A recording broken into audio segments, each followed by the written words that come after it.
Kaibigan, may mga pagkakataon ba sa iyong buhay na hindi mo alam kung paano magsimula ng panalangin? Yung mga sandaling nakatayo ka sa harap ng Diyos pero para bang walang lumalabas sa iyong dila. Hindi mo din alam kung anong sasabihin, kung paano ibubuhos ang laman ng iyong puso.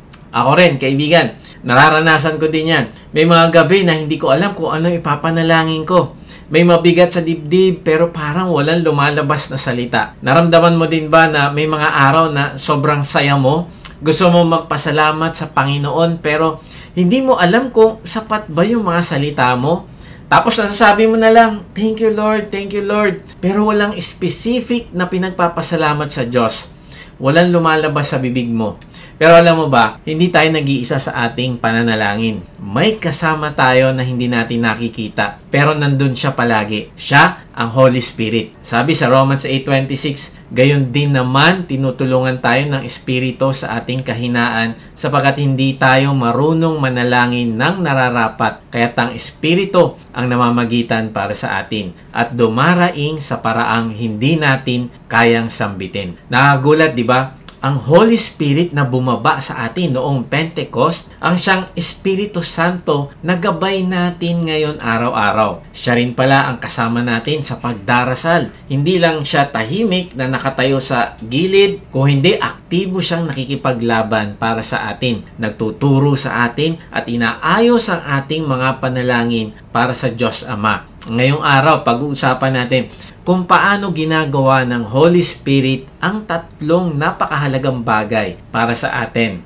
Una, nananalangin siya para sa atin kapag hindi natin alam kung anong ipapanalangin natin. Pangalawa, tinuturuan niya tayo kung paano magdasal ayon sa kalooban ng Diyos. At pangatlo, tinutulungan at inilalahad niya ang ating mga prayer sa Diyos Ama. Narito na tayo sa huling bahagi ng ating Spirit-led series. At ang title ng message ngayon ay Let the Holy Spirit Intercede for You. Kaibigan, tapusin mo ang mensahe na ito. Alamin natin kung paano natin hahayaan ng Espiritu Santo na kumilos kasama natin sa pananalangin. Magandang araw muli mga ka-Wotji. Salamat sa Diyos sa inyong pagsubaybay sa mga mensahe ng ating Diyos dito sa ating vlog na may bagong upload every Monday 6 p.m. Sa mga hindi pa nakakilala sa akin ay ako po si Kuya Mike. Ang calling po sa akin ng Diyos ay magbahagi ng kanyang salita sa paraang mas madaling maiintindihan ng mga mananood. Salamat sa inyong lahat na nagdesisyon na isuko ang inyong sarili sa Diyos at sumali sa ating online discipleship group. Mag-type lang kayo ng join sa comment section kung hindi ka pa nakakasali. Or check nyo sa description at makikita nyo doon ang registration link para sa ating online discipleship group. Meron nga pala tayong gaganapin na baptism. Kung ikaw ay nagsuko na ng iyong buhay sa Panginoong Yesus, ay inaanyahan ka naming i-declare mo ito publicly. At ipahayag na ikaw ay totoong tagasunod na ng Panginoong Yesus. Ang link ng registration ay makikita nyo sa description. Okay, balik tayo sa topic. Ano-ano ba ang mga katotohanan na ginagawa ng Holy Spirit patungkol sa ating panalangin? Una, He prays for you. Pangalawa, He teaches you. At pangatlo, He interprets your prayers. So una, pag-usapan natin ang napakahalagang katotohanan na He prays for you. Sa maniwala ka o hindi, pinapanalangin ka ng Holy Spirit. Sabi sa Romans 8:26, sa gayong paraan, ang Espiritu rin ay kasamang tumutulong sa ating mga kahinaan sapagkat hindi natin alam kung ano ang kinakailangan nating ipanalangin. Subalit, ang Espiritu mismo ang siyang namamagitan para sa atin na may pagdaing na hindi kayang ipahayag ng salita. Kaibigan, naranasan mo na ba yung tipong hindi mo na alam kung ano ipagdarasal mo? Yung parang nananalangin ka pero ang utak mo pagod na. O yung puso mo punong-puno ng emosyon, galit, lungkot, kaba, pero hindi mo maipaliwanag. Tahimik ka na lang. Minsan, luha na lang yung tumutulo sa'yo. Parang sinasabi mo, Lord, hindi ko na alam kung ano sasabihin ko. Kaibigan, gusto ko sabihin sa'yo ito. Hindi mo kailangan na palaging alam mo yung sasabihin mo sa panalangin. Bakit? Dahil ang Holy Spirit, siya mismo ang nananalangin para sa'yo. Yan ang mensahe natin ngayon. Let the Holy Spirit intercede for you. Sabi sa ating binasa, ang Espiritu rin ang kasamang tumutulong sa ating mga kahinaan. Kaibigan, willing ang Holy Spirit na tulungan tayo sa ating kahinaan. Pero kailangan muna nating aminin na mahina tayo. Kaibigan, hindi ito kahihiyan, hindi ito kabawasan sa pagkatao mo pag sinabi mong, Lord, mahina po ako. Hindi. Kundi ito ang realidad ng tao. Kahit gaano pa tayo ka-spiritual, may mga araw talaga nauubos tayo. Tama ba? Misa, pinipilit natin ipakita na malakas tayo. Saan? Sa social media. Laging masaya, laging on the go sa mga adventure. Palaging nakasmile sa mga pinopost. Tapos sa pamilya, pinoproject natin na tayo ang kailangan sandalan. Kasi nga, nakikita nila sa'yo, malakas ka. Sa church, pag tinanong ka, kumusta ka na? I'm good. Parang tayo na lang yung laging okay. Pero sa totoo lang, pag nag-iisa ka na, broken ka rin. Nasasaktan ka din. May pinagdadaanan ka din. Meron ka ding dinadala. At alam mo kung anong delikado. Kapag pilit nating kinikimkim ang kahinaan, umaabot tayo sa punto na hindi na tayo marunong humingi ng tulong sa Diyos. Pero praise God, ang Diyos may inihandang kasama natin, ang banal na spirito. Hindi lang siya tagapagbantay, hindi lang siya inspirasyon, kundi siya ang tagapamagitan natin mismo sa panalangin. Ang ibig sabihin, siya ay nananalangin on our behalf. Ayon sa talata, kapag hindi mo na alam ang ipinapanalangin mo, siya mismo ang dumaraing para sa iyo. Hindi sa pamamagitan ng salita,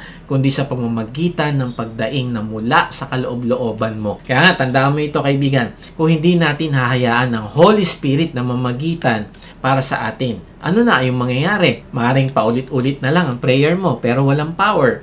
Maaring puro salita pero wala sa puso. Maaring laging busy ka sa ministry pero hindi ka na nakaka-connect sa Diyos. Maaring akala mo okay ka spiritually pero disconnected ka na pala sa presensya ng Diyos. Pero kung hahayaan mo ang Holy Spirit ang mamagitan para sa iyo, hihilingin mo sa Kanya, Holy Spirit, hindi ko po kaya, mahina po ako, hindi ko alam ang ipapanalangin ko, tulungan mo po ako. Alam mo, kapag ganito ang puso mo, kahit hindi mo alam, masasabihin mo, naku, makakasigurado ka na dinidinig ng Diyos ang panalangin mo. Bakit? Kasi ang banal na spirito mismo ang nananalangin para sa iyo. Nagpapakumbaba ka sa Kanya at sinasabi mo, Holy Spirit, hindi ko po kaya, hindi ko alam ang sasabihin ko, ipanalangin niyo po ako. Kahit wala kang salitang maibulalas, may Holy Spirit na nagdadala ng laman ng puso mo papunta sa trono ng Diyos. Kaya kaibigan, simula ngayon, kapag nalilito ka, nahihirapan ka, o hindi mo alam ang ipagdarasal mo, huwag ka mahiya. Huminto ka lang, huminga at sabihin mo, Holy Spirit, mamagitan ka po para sa akin. Hindi ko alam ang sasabihin ko, pero kilala mo po ako. Alam mo po yung iniisip ko, alam mo po yung laman ng puso ko. Ito ang una sa 3 bagay na ginagawa ng Holy Spirit. He prays for you. Kaibigan, napansin mo ba, hindi sinabi ni Pablo na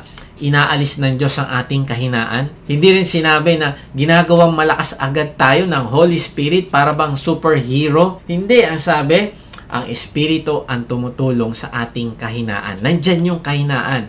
Pero hindi inaalis ng Diyos. Bakit? Kasi sasamahan niya tayo. Hindi niya tayo pinapalakas para dumating yung panahon na hindi na natin siya kailangan. Hindi ganon. Sa kabaliktaran nga, doon sa kahinaan natin ay tinutulungan niya tayo upang mas lalo tayong matutong umasa sa Kanya.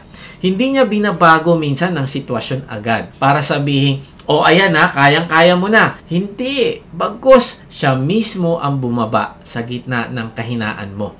Habang umiiyak ka, habang litong-lito ka, habang sinasabi mo, Lord, hindi ko na kaya, dumadating ang banal na spirito, tahimik pero makapangyarihan. Siya ang kasama mong nananalangin. Kaibigan, kailan mo huling naramdaman na hindi mo na alam ang dapat mong ipanalangin? Pag may bad news ka bang natanggap? Pag nalugi ang negosyo? Pag nag-away kayo ng mahal mo sa buhay? O kahit yung simpleng araw na pagod ka na, pero kailangan mo pa rin magpakatatag? Ang totoo, lahat tayo dumarating sa ganyang punto. At ang maganda dito na ginawa ng Diyos, hindi niya tayo iniwan sa sarili nating karunungan at kalakasan, kundi binigyan niya tayo ng Holy Spirit na namamagitan para sa atin. Then, sabi sa talata, hindi natin alam kung ano ang dapat ipanalangin. Kaibigan, aminin natin, minsan mali ang pinagpe-pray natin. Tama ba? Halimbawa, gusto nating pumasok sa isang opportunity, akala natin ito na yung will ni Lord. pero hindi pala. Naku, sa akin, madalas mangyari ito. Akala ko, will ni Lord, pero hindi pala. Nag-assume lang ako. Parang si Moses, sabi niya, Lord, gusto ko na pumasok sa promised land. Pero hindi pala yun ang plano ng Diyos. Parang si Pablo, Lord, tanggalin mo na po itong tinik sa laman ko. Pero ang sagot ng Diyos, hindi. Sapat ang grace ko para sa iyo. Minsan, kahit mga dakilang lingkod ng Diyos, nagkakamali rin sa panalangin. At minsan, wala tayong mailabas. Tahimik tayo. Nakatulala lang. Pero alam mo,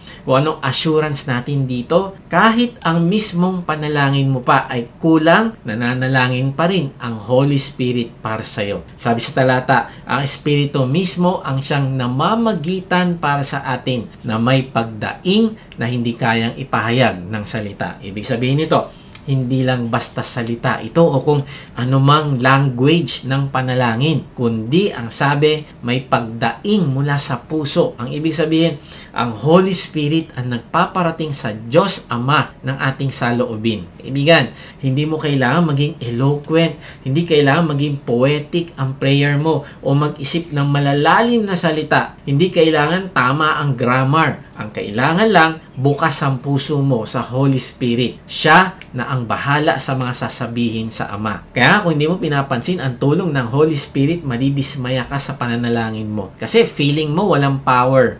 Parang walang nangyayari. Kahit araw-araw ka nagpipray.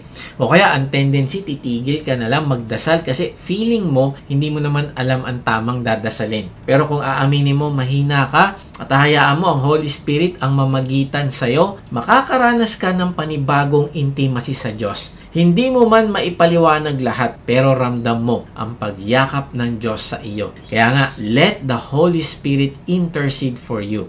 Simula ngayon, bago ka magdasal, huminto ka sandali. Sabihin mo, Holy Spirit, hindi ko po alam kung anong ipapanalangin ko. Tulungan mo po ako. Yung mga pagkakataon na hindi ko po alam kung ano yung sasabihin ko na tama, Lord, ikaw po yung manalangin sa akin. Holy Spirit, ikaw po yung magparating ng aking saloobin sa Ama.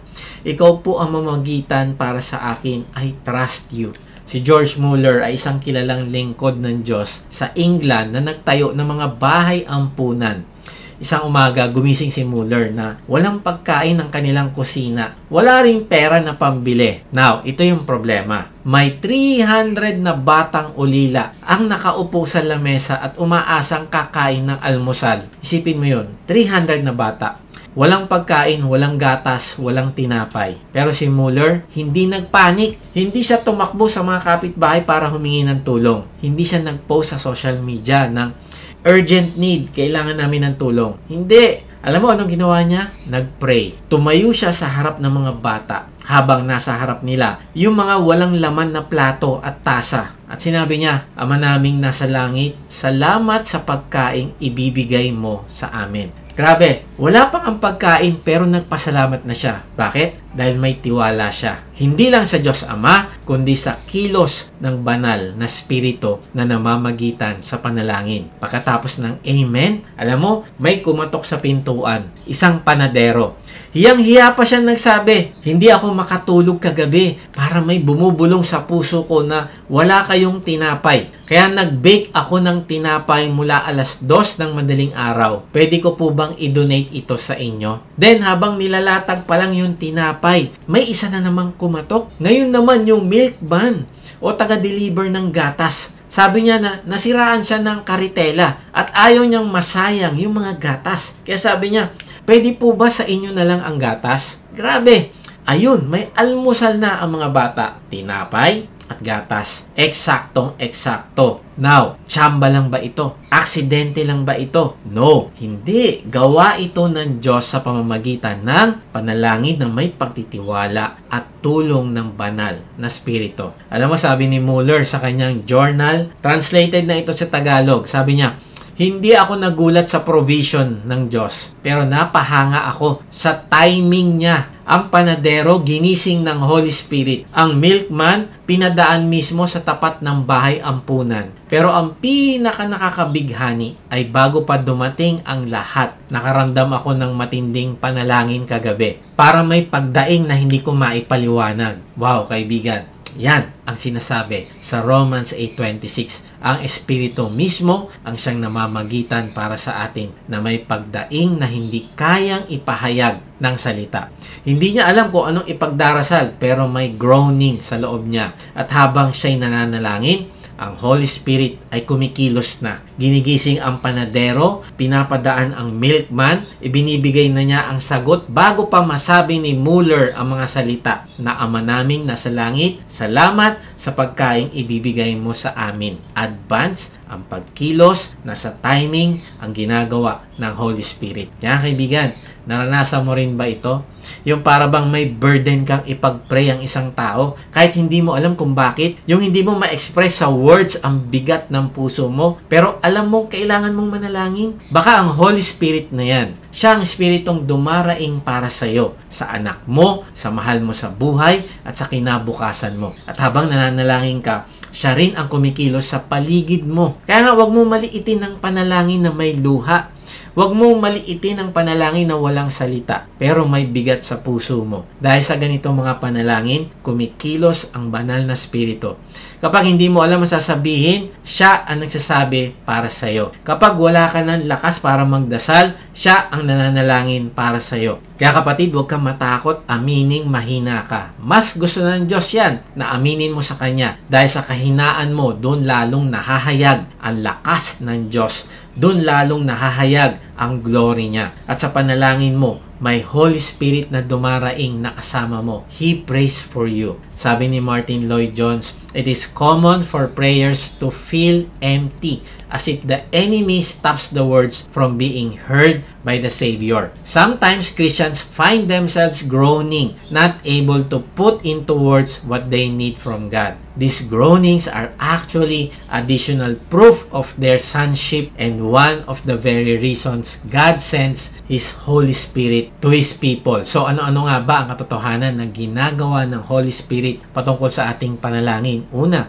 He prays for you. Pangalawa, He teaches you. John 14:26, ang tagapayo, ang banal na Espiritu, ang siyang susuguin ng Ama sa pangalan ko. Siya ang magtuturo sa inyo ng lahat ng bagay. Ipapaalala niya ang lahat ng mga bagay na sinabi ko sa inyo. Kaibigan, sino ang nagtuturo sa iyo kung paano manalangin? Marami sa atin natutong magdasal sa simbahan o sa mga magulang natin. Pero minsan, napansin mo ba na ang panalangin natin parang listahan ng mga gusto natin na hinging kay Lord?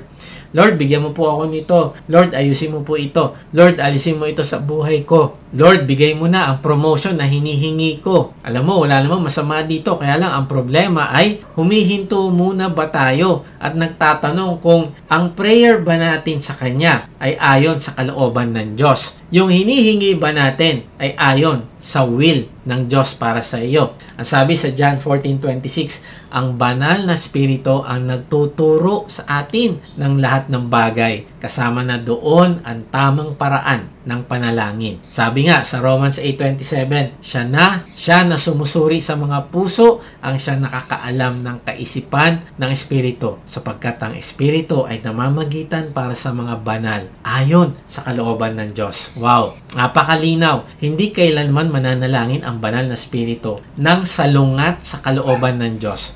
Kaya kapag siya ang nagtuturo sa iyo, tiyak na ituturo niya kung ano ang tama, kung anong kalooban ng Diyos. Kaya kapag nagtatanong tayo kung bakit hindi sinasagot ang ibang panalangin natin, kasi baka hindi ito naka-align sa will ng Diyos para sa iyo. Sabi sa 1 John 5:14-15, mayroon tayong katiyakan sa pagharap sa Kanya. Ito ang kapanatagan na sa tuwing humihingi tayo ng anumang bagay na ayon sa Kanyang kalooban, dinirinig niya tayo. Verse 15, yamang alam nating dinirinig niya tayo sa anumang hingin natin. Alam din nating natatamo natin ang mga kahilingan na hiningi sa Kanya. So, paano kung hindi sinasagot ang panalangin? Hindi ibig sabihin ay hindi tayo mahal ng Diyos. Minsan, ang panalangin natin hindi naaayon sa Kanyang layunin. Kasi, sabi sa talata, Kung ayon sa kalooban niya ang hinihiling mo, naku, matatamo mo yan, kapatid. Tandaan mo ito. The prayers that start in heaven are the ones that are heard by heaven. Kapatid, hindi tayo omniscient. Hindi natin alam ang lahat. Kaya kailangan natin ang banal na spirito para ituro ang tamang panalangin. Para ituro ang kalooban ng Diyos. Ang mga panalangin na ayon sa kalooban ng Diyos ay siya ang nagpapasimula at nagtuturo sa atin. Sabi sa James 4:3, humingi kayo, ngunit hindi kayo nakatanggap sapagkat ang inyong paghingi ay masama. Ang inyong hinihingi ay gagamitin ninyo sa inyong mga kalayawan. Kapatid, minsan hindi masama ang hinihingi natin, pero masama naman ang motibo. At hindi din ito ang kalooban ng Diyos para sa iyo. Pwedeng gusto mo ma-restore ang isang relationship, pero ang dahilan mo ay kahit mali, okay lang kasi para hindi ka na lang masaktan. Hindi ka nananalangin dahil gusto mong i-glorify si Lord, kundi gusto mong sundin ang sarili mo. O kaya gusto mo yumaman pero ang motibo mo para patunayan ang sarili mo sa iba. Ang panalangin na may maling motibo, hindi pinapakinggan ng Diyos. Kaya kailangan talaga nating matuto magdasal ng naaayon sa kanyang puso. May isang mag-asawa sa church. Matagal na silang nananalangin na bumalik ang anak nilang naglaya sa kanila. Araw-araw nilang hinihiling kay Lord, Lord, ibalik mo na po siya sa amin. Pero habang tumatagal, parang hindi sinasagot ng Diyos hanggang sa unti-unting pinakita ng Holy Spirit sa kanila. Kayo rin ang nagtulak sa anak ninyo palayo. May galit, may manipulation, may pride. Alam mo, hindi ibig sabihin masama ang hangarin ng mga parents na ito. Gusto nga nila ng reconciliation. Pero ang kalooban pala ng Diyos ay baguhin muna sila at hindi ang anak. At alam mo, doon nagsimulang magbago ang kanilang panalangin. Sabi nila, Lord, ayusin mo yung puso namin muna. Turuan mo kami magmahal ng gaya ng pagmamahal mo na walang kondisyon. Kaya kaibigan, let the Spirit teach you. Bago ka manalangin ng Lord, ibigay mo ito, tanungin mo muna, Holy Spirit, ito po ba ang kalooban ninyo? Huwag kang matakot, itama ng Diyos ang panalangin mo.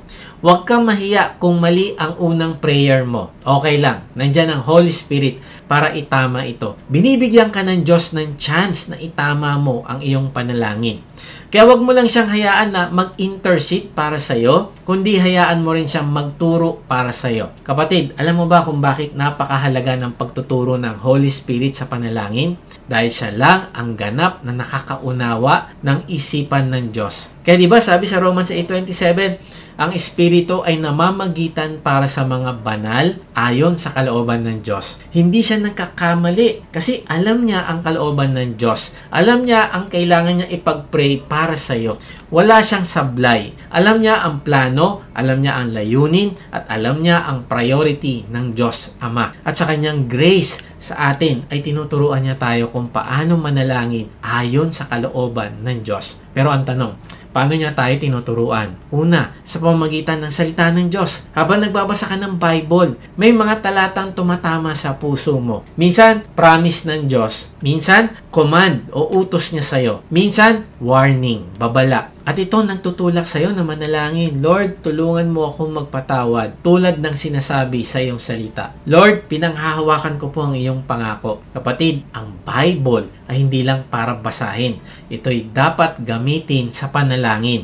Ito ang prayer book na ginagamit ng Holy Spirit upang ihanda ang puso mo sa tamang panalangin. Bakit? Kasi nasa Bible lahat ng kalooban ng Diyos. Kaya kung hindi mo alam ang ipapanalangin mo, magbasa ka ng Bible at bubuksan ng Holy Spirit ang iyong mata at pagkaunawa at malalaman mo kung paano ka magpipray. Pangalawa, tinuturuan ka ng Holy Spirit sa pamamagitan ng circumstances. Halimbawa, may karamdaman ka, tinuturuan ka ng Holy Spirit na manalangin para sa kagalingan at lakas. May kakulangan ka sa pera, tinuturuan ka niyang humingi ng wisdom at provision. May tampuhan sa pamilya, ang panalangin mo ay unti-unting hinuhubog ng Holy Spirit patungo sa reconciliation, pagpapatawad at pagmamahal. Kapatid, hindi aksidente ang mga nangyayari sa iyo.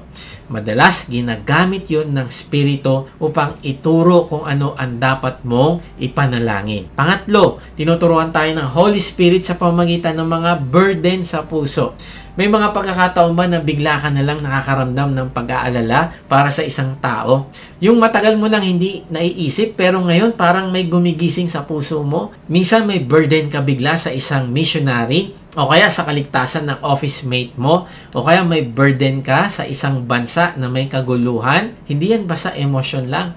Yan ang Holy Spirit na nagtuturo kung anong ipagpipray mo. Tinuturuan din tayo ng Holy Spirit sa mga promptings. Halimbawa, may ginagawa ka lang, nagluluto, naglalakad, nagtatype, tapos biglang may matinding udyok na manalangin. Kaibigan, wag mo baliwalain yan. Tumigil ka kung maaari at manalangin. May dahilan ng Holy Spirit kung bakit kanya tinatawag. Alam mo, may mga mananampalataya na ginigising sa 10 oras ng gabi na may bigat sa puso. Hindi sila mapakali hanggang hindi sila nananalangin. Ito ay madalas na pagtawag ng banal na spirito sa special na panalangin. Yan kaibigan, kapag tinuturuan ka ng banal na spirito, makinig ka. Kapag nag-convict siya sa'yo na manalangin, tumugon ka agad. Kapag ginising ka ng Diyos, huwag mo ipagpaliban. Pray until the burden lifts. Manalangin hanggang mawala ang bigat, hanggang maramdaman mo na ipaabot mo na sa Diyos ang nilalaman ng puso mo at ng Holy Spirit. Kapatid, ang Holy Spirit ay hindi lang basta intercessor. Siya rin ang tagapagturo mo sa panalangin. Hindi ka niya papayagang manalangin nang hindi kalooban ng Diyos. Kung hahayaan mo, siya ang mangunguna sa lahat ng area ng buhay mo. Siya ang hahayaan mo na mag-control ng lahat ng desisyon mo. Naku kaibigan, pagpapalain ka, sasagutin ang iyong panalangin at hindi ka maliligaw. May isang college student na dating atheist, walang pananampalataya sa Diyos. Pero nung nasaksihan niya ang testimony ng mga Kristiyano sa paligid niya, naku, nabagabag siya. Hindi niya maipaliwanag. Parang may humihila sa kanya patungo sa Panginoong Yesus. Kahit pa sinasabi ng isip niya na wala namang Diyos. Then sumulat siya kay C.S. Lewis, isang kilalang author at dating atheist din na naging Kristiyano. Ang tanong niya kay C.S. Lewis, bakit ako naapektuhan ng mensahe ng Ebanghelyo? Ayoko namang maniwala, pero hindi ko rin ito maiwasan. At alam mo, sagot ni C.S. Lewis, sabi niya, I think you are already in the meshes of the net. The Holy Spirit is after you. I doubt you will get away. Sa Tagalog, sabi niya, sa tingin ko, nasa lambat ka na. Ang banal na spirito ang humahabol sa'yo. Malamang hindi ka na makakatakas. Grabe no? Hindi ito basta curiosity lang ng estudyante, kundi ito'y pagkilos ng Holy Spirit. Kahit hindi pa siya naniniwala, tinuturuan na siya ng spirito, kumikilos sa puso niya. Sabi pa ni C.S. Lewis, the very fact that you are troubled by the gospel message shows that the Spirit is teaching you. Kapatid, kung minsan ang spirito hindi nagtuturo sa atin sa paraang nagle-lecture o notes, tinuturuan niya tayo sa pamamagitan ng conviction sa puso, pagkalito sa isipan at mabigat na kalooban. Hindi lagi maipaliwanag pero ramdam mo. Ikaw man, baka nararanasan mo rin yan, kaibigan. Lalo na nung nagsimula ka sa pananampalataya. Alam mo, pagkatapos ng mahabang panahon, yung estudyante, nagpatuloy sa struggle niya. Pero kalaunan, nanampalataya rin siya sa Panginoong Yesus. At nang sumulat siyang muli kay Lewis, sabi niya, you were right about the Holy Spirit being after me. But what amazes me most is how He taught me to pray. Grabe, dating atheist, ngayon ay nananalangin. Ang sabi niya, tinuruan ako manalangin ng Holy Spirit. Hindi dahil may nag-training sa kanya, kundi dahil ang Holy Spirit mismo ang nagturo sa kanya. Sabi ng estudyante, sa simula hindi ko alam kung ano sasabihin ko kay God, pero nung binuksan ko lang ang puso ko, kusa na lang lumabas ang mga salita. Minsan, confession, minsan, pasasalamat, minsan, paghingi ng tulong, pero palaging tama kahit hindi ko alam kung paano magsimula. Kapatid, ganyan kumilos ang Holy Spirit. Siya ang naghihikayat na manalangin tayo. Siya ang nagbibigay ng salita. Siya rin ang nagbibigay ng katiyakan na pinakikinggan ka ng Diyos. Hindi mo kailangan mag-aral ng prayer formula. 2 Ama Namin, 3 Apostles' Creed, 1 Angel's Prayer. No, ang kailangan mo lang ay puso na handang magpaturo sa Espiritu Santo. Kaya kung may gumugulo sa puso mo, kung may panawagan na hindi mo maintindihan, baka ang Holy Spirit na ang nagtuturo sa'yo. Tumugon ka, makinig ka, at maniwala ka na kaya niyang turuan kang manalangin mula sa puso patungo sa langit. Sabi ni Charles Spurgeon, without the Spirit of God, we can do nothing. We are as ships without wind, branches without sap, and like coals without fire. We are useless. The Holy Spirit is our comforter, our teacher in prayer, We can ask the Lord to open up Scripture and make it come alive to us, to open our understanding. Ano-ano ba ang mga katotohanan na ginagawa ng Holy Spirit patungkol sa ating panalangin? Una, He prays for you. Pangalawa, He teaches you. At pangatlo, He interprets your prayers. Sabi sa Romans 8:27, siya na sumusuri sa mga puso ang siya nakakaalam ng kaisipan ng Espiritu, sapagkat ang Espiritu ay namamagitan para sa mga banal, ayon sa kalooban ng Diyos. Kaibigan, nararanasan mo na ba yung punto na wala ka nang masabi kay Lord? Yung tipong parang pagod na pagod ka na, sugatan, nalilito, umiiyak, pero walang salitang lumalabas. Tapos sinatanong mo, naririnig pa ba ako ng Diyos? Yes, naririnig ka niya. Bakit? Kasi ayon sa talata, siya na sumusuri sa mga puso ang siyang nakakaalam ng kaisipan ng Espiritu. Sino tinutukoy dito? Ang Diyos Ama. Ang Diyos na nakakakita ng lahat ng nasa puso mo. Alam niya ang luha mo sa gabi. Alam niya ang dinadala mong bigat at alam niya kung kailan ka hindi na makakapanalangin ng malinaw. At by God's grace, yang kabigatan sa puso mo na yan ay namamagitan ang banal na Espiritu para sa iyo. Ang Holy Spirit ang nagsasalin ng laman ng puso mo papunta sa Ama. Kahit hindi mo alam kung paano ito ilalapit sa Diyos, hindi na siya nalilito. Hindi siya nalilito, hindi siya nagkakamali ng pagkaintindi at higit sa lahat, alam ng Ama kung ano iniisip ng Holy Spirit. Kaya nga, maring nararanasan mo na yung may problema ka pero wala kang masambit kundi Lord. Yung tipong may sakit ang mahal mo sa buhay at hindi mo na alam kung anong dasal ang tama. Yung tipong may trauma ka na sa pinagdadaanan at parang hindi mo ma-express yung sarili mo. Ito yung mabuting balita, kaibigan. Hindi mo kailangan malaman lahat na sasabihin mo dahil ang Holy Spirit ay tumutulong at namamagitan para sa iyo. May mag-asawa sa Illinois na may 7 anak. Ang lahat ng anak nila ay hemophiliacs. At dahil sa blood transfusion, 6 sa kanilang mga anak ang nahawa at namatay sa AIDS. Hindi nila kasalanan, hindi nila ito choice, pero ito ang naging realidad. Ang tanong, anong klaseng panalangin ang kaya mong itaas sa Diyos kapag 6 sa 7 anak mo ang namatay? Anong klaseng panalangin ang lumalabas sa isang pusong halos hindi na makahinga sa sakit? May isang lalaking pinatay na iwan ang kanyang asawa at 2 buwang gulang nilang sanggol. Anong panalangin ang kaya mong sambitin sa ganitong sitwasyon? Anong dasal ang ilalapit mo sa Diyos kung halos mawalan ka na ng boses sa pag-iyak? Kaibigan, hindi mo kailangan pilitin ang sarili mong maging matatag. Hindi mo kailangan magkaroon ng perfect prayer. Dahil ang Diyos Ama ay nakikinig sa tinig ng Espiritu Santo na nanalangin para sa iyo. At ang banal na Espiritu ay namamagitan ayon sa kalooban ng Diyos. Kapag wala ka nang masabi, may bumibigkas para sa iyo. Kapag wala ka ng lakas, may namamagitan para sa iyo. At ang maganda, alam ng Ama ang iniisip ng Holy Spirit. Naiintindihan niya ito. Kaibigan, simulan mo gawin ito. Kung may sandaling wala kang masambit, sabihin mo lang, Holy Spirit, kayo na po ang mamagitan. Hindi ko alam ang sasabihin ko pero alam nyo ang laman ng puso ko.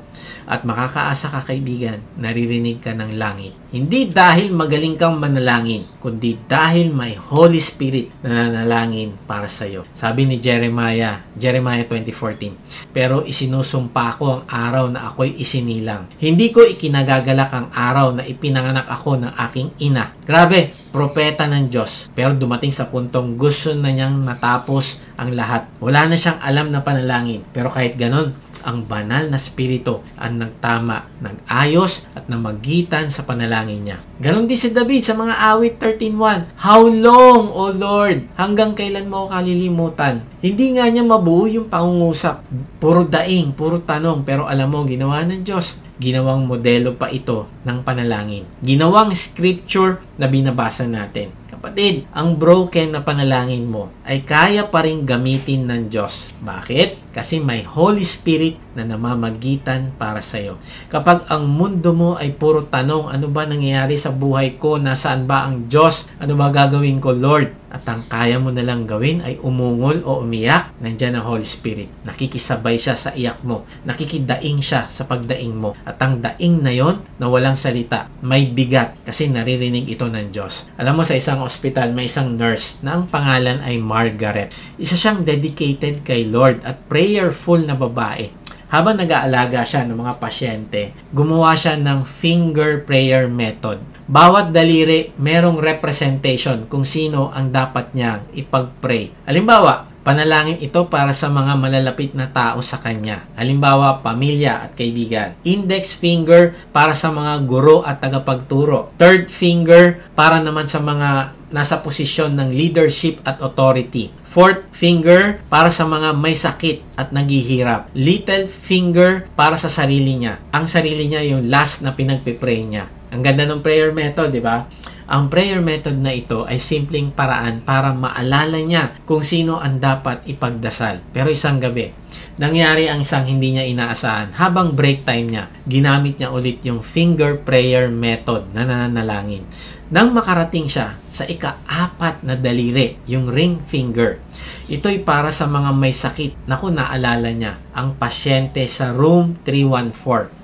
Isang matandang lalaki na galing sa operasyon. Mukhang stable naman, walang problema. Pero habang pinapanalangin niya ito, bigla siyang nakaramdam ng matinding burden. Hindi niya may paliwanag. Parang may nangyari. Parang may kailangan ng panalangin. Wala siyang alam na emergency, pero ang puso niya ay puno ng bigat. Umiyak siya sa panalangin. Umiiyak na walang salita. Halos 30 minutes siyang nananalangin ng buong pusong may pagdaing. Hindi niya alam kung bakit o para saan. Habang patapos na ang shift niya, tumunog ang emergency alarm ng room 314. Tumakbo siya, cardiac arrest. Pero dahil sa bilis ng medical response, na-revive ang pasyente. At ayon sa doktor, alam mo, nagsimula ang cardiac episode ng pasyente. Halos kasabay ng oras na nagsimula siyang mag-pray. Alam mo, nung nakausap na niya ang pasyente pagkatapos ng recovery, sabi ng matanda, habang nangihina ang puso ko, may naramdaman akong kapayapaan. Parang may nananalangin para sa akin.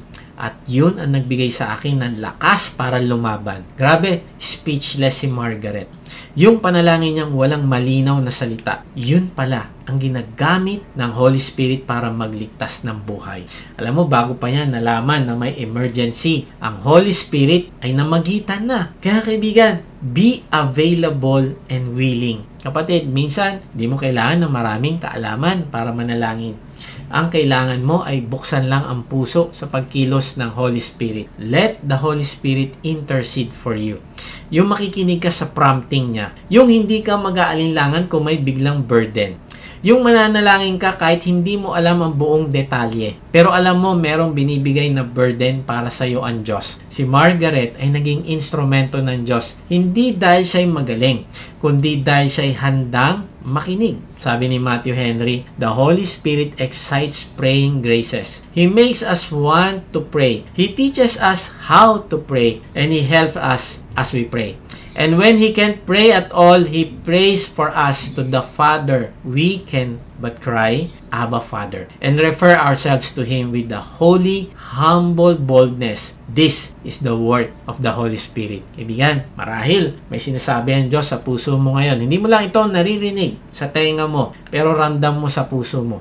Sinasabi niya sa iyo ngayon, anak, panahon na, lumapit ka. Ibigay mo yung puso mo sa Panginoong Yesus. Kaibigan, kung gusto mo maranasan ang banal na spirito sa buhay mo, manampalataya ka sa Panginoong Yesus na Siya ang nagbayad ng lahat ng kasalanan mo sa krus. Sabi sa Ephesians 1:13, kayo man ay napabilang na kay Kristo nang marinig ninyo ang katotohanan. Ang magandang balita kung paano kayo maliligtas. Sa pagsampalataya ninyo sa Kanya, ibinigay Niya ang banal na spirito na Kanyang ipinangako bilang tanda ng pagmamay-ari na Niya kayo. Kaibigan, ang ibig sabihin nito ay kapag ikaw ay sumampalataya sa Panginoong Yesus, ay tatanggapin mo ang banal na spirito. Hindi ito dahil sa galing mo, kundi dahil sa biyaya ng Diyos. Kaibigan, ipahayag mo ang iyong pananampalataya sa pamagitan ng panalangin. Sabihin mo sa Kanya, Panginoong Yesus, inaamin ko po na ako ay makasalanan, patawarin mo po ako.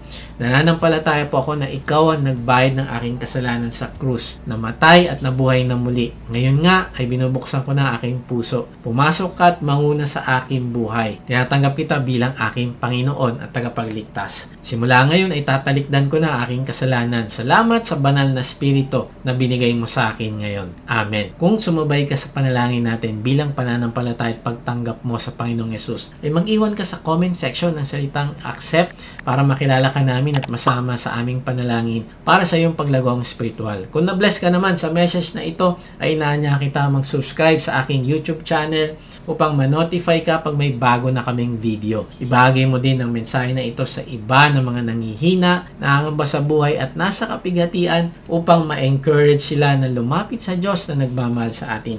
Kung gusto mo namang mas makilala pa ang Diyos, ay sumama ka lang sa aming online discipleship group. Type mo lang ang salitang join sa comment section or check mo ang registration link sa description. Salamat nga pala sa mga nagsusupport sa ating ministry. At kung gusto mo maging partner sa ministry na ito na magamit ka ng Diyos sa pagpapalaganap pa ng kanyang salita at pagtulong sa mga nangangailangan, ay inaanya kita mag-support financially sa ating gawain.